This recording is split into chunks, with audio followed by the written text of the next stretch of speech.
And it very much sounds like your norm is relatively different to society's norms, but how inclusive do you think society is?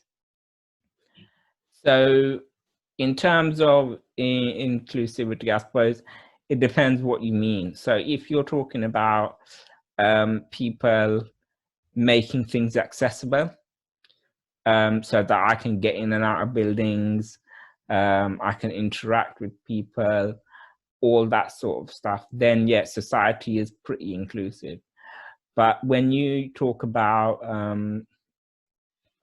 the finer details, i.e., somebody with a disability going to get a job, or somebody with a disability wanting to, um, you know, do something because their disability requires them to do it, right?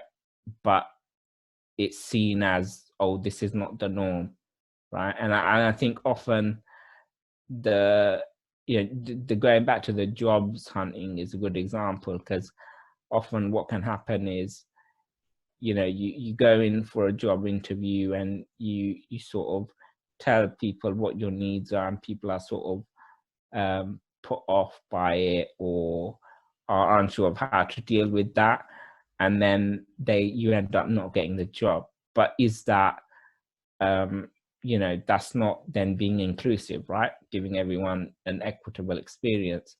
But I suppose at the same time, there will be those people who are all about that and have the right training and the right resources and experience to call upon, so they don't make those mistakes. But at the same time, I think sometimes we can be in a bit of a delusion, in a sense, if we think our building is accessible for people in wheelchairs, and people can come in and they can just get to the reception and use the toilet and all that, then we think, oh right, okay, inclusion, we've done a great job there, right? Rather than looking at some of the finer details, i.e. our job processes, our interview process, among other things. I think so, yeah, on the whole, I think society is inclusive in that sense. But I think when it comes to the finer things, we're not at a point yet where we can say we're inclusive. So if you go back maybe 50 or 100 years, right, getting into a building with a wheelchair would have been a struggle, right? So we've overcome that hurdle.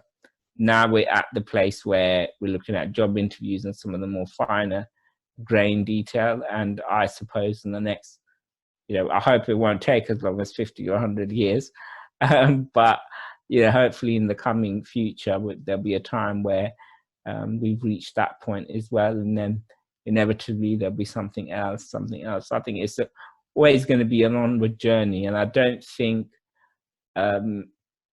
just because of the nature of humans, I don't think we're ever going to get to a place where there'll be 100% inclusivity, just because everyone is so different, and it's difficult to cater to everybody's needs all of the time as well. So I do realize that, and I think and also that there's different kinds of people and different kinds of attitudes towards inclusion, right? Some people will go 2 steps down that road, others will go 100 steps down the road, and so as long as that varying is there, I think but I also think that's good, right? Because it gives you perspective as well. So I think in terms of inclusion, we are inclusive and we're getting better at it, but we've still got a bit of a journey to go on, in my eyes.